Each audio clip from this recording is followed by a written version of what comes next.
nombre es Eilida Yana Cadena Ávila y estudio psicología en la Corporación Universitaria Iberoamericana. Buen día, mi nombre es María Camila Acevedo Ruiz, estudiante de Psicología de la Corporación Universitaria. Hola, ¿cómo están? Mi nombre es Daisy Carolina Taborda Durango, soy estudiante de Psicología de la Corporación Universitaria Iberoamericana. Hoy les voy a hablar de los aspectos regionales de la movilidad social y la igualdad de oportunidades en Colombia. Colombia tiene uno de los más altos índices de concentración de ingresos en el mundo y amplias disparidades económicas a nivel regional, que han sido persistentes en el tiempo. En este trabajo se estudió uno de los factores determinantes de dicha persistencia, la baja movilidad social de las generaciones. Los resultados confirman que los bajos niveles de movilidad intergeneracional en la educación, aunque se reportan mejorías, además, se encuentra una fuerte asociación entre el ingreso de una región y el grado de movilidad social.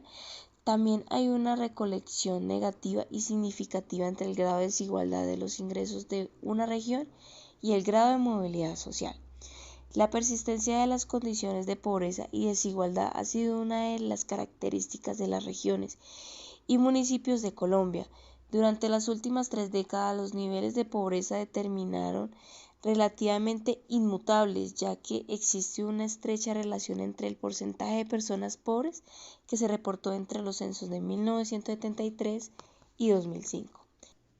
En Colombia, un estudiante que proviene de una familia promedio tiene una probabilidad del 95% de terminar su bachillerato y puede ir a la universidad, mientras que dicha probabilidad para un joven que proviene de una familia de estrato bajo en su nivel socioeconómico llega al 15%. Esas desigualdades en el acceso de oportunidades no son capturadas por los índices de desigualdad global, ni mucho menos por los índices de pobreza. Más bien la pobreza exacerba las condiciones de desigualdad, en tanto que las características socioeconómicas de los hogares pueden ser un determinante fundamental del probable éxito de las generaciones que apenas están empezando a trasegar por la vida. Los estudios de movilidad social en Colombia han coincidido en mostrar que dicho fenómeno tiene una muy baja ocurrencia en el país. Sin embargo, surge la pregunta de cómo esa baja movilidad está relacionada con la desigualdad de oportunidades. En general, la ausencia de movilidad social puede ser el resultado de situaciones no equitativas o que no reflejan el esfuerzo de los individuos.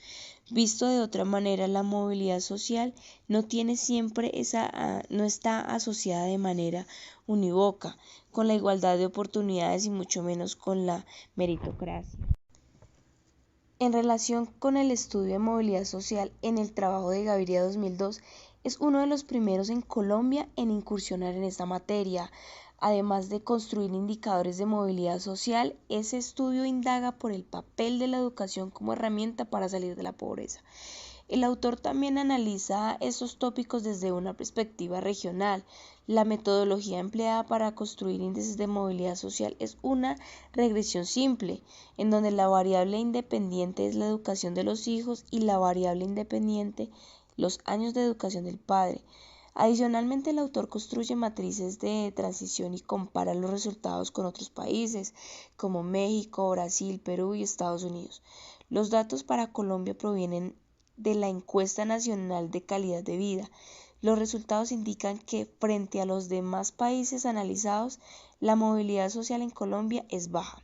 Por último, los hallazgos sugieren disparidades regionales en Colombia en la movilidad social, siendo esta última la mayor en Bogotá. Estos hallazgos, sin embargo, deben ser interpretados con cautela al utilizar índices de movilidad en la educación provenientes de regresiones simples. El autor no controla por la dispersión de la educación.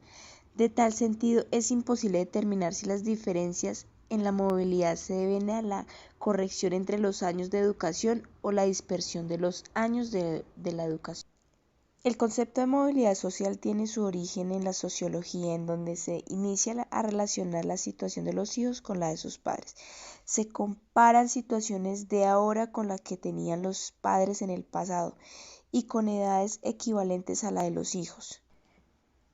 Cuando se observan mejorías en la situación de los hijos, existe movilidad social ascendente y viceversa. En el caso en que se mantengan condiciones similares, existe movilidad o una situación de dependencia del logro de los hijos frente al de sus padres. En términos empíricos se emplean variables como nivel educativo, indicadores de condiciones socioeconómicos, de riqueza material, entre otros. Bogotá está situada en un altiplano de más de 2.600 metros a nivel del mar. Es la capital y la ciudad más grande de Colombia. Tiene alrededor de 8 millones de habitantes que constituyen el centro político, financiero y cultural del país. Por lo tanto, es el punto de encuentro de personas de todas las regiones, lo que la hace diversa y multicultural. Iniciamos con esta pregunta. ¿Cómo la inseguridad cambió en nuestro territorio geográfico? La tasa de inseguridad en Bogotá desde los 90 tuvo una disminución ante todos los hechos de violencia registrados en la década de los 60 y 80. Las dificultades de nuestra ciudad son un foco principal para el reclutamiento de las poblaciones de las organizaciones criminales que aprovechan las necesidades para encaminarlos a la delincuencia, consumo y expendio de drogas, hasta el sicariato. Las tasas de homicidios son altas, especialmente en la población más joven.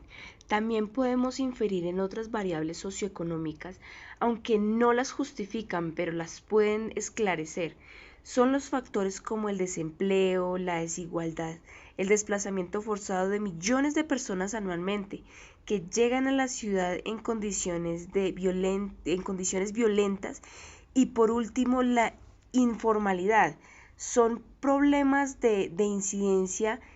Cabe señalar que la percepción de las organizaciones criminales y el crimen callejero ponen en riesgo a la juventud bogotana.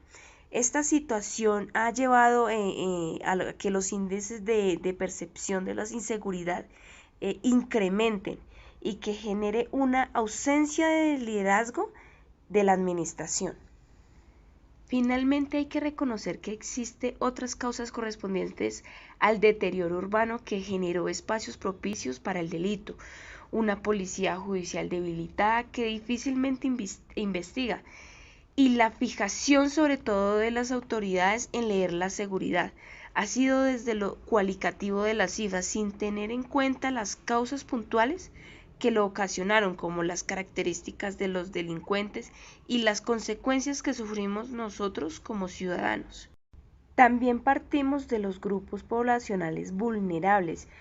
Partimos que el término vulnerabilidad se identifica como la escasa capacidad de defensa ante riesgos inminentes. Es decir, que una persona, grupo o comunidad están en desventaja social y ambiental. Según el Ministerio de Salud, en Bogotá la población vulnerable se clasifica en 3 grupos. 1. El curso de la vida, que son niños, adolescentes y adultos mayores. El segundo, situación o condición, que son grupos étnicos, población en condición de discapacidad, víctimas del conflicto armado y habitantes de calle. El tercero es género y orientación sexual, que son mujeres y LGTB. Podemos ver que en Bogotá existen decretos, leyes, programas que protegen estas poblaciones.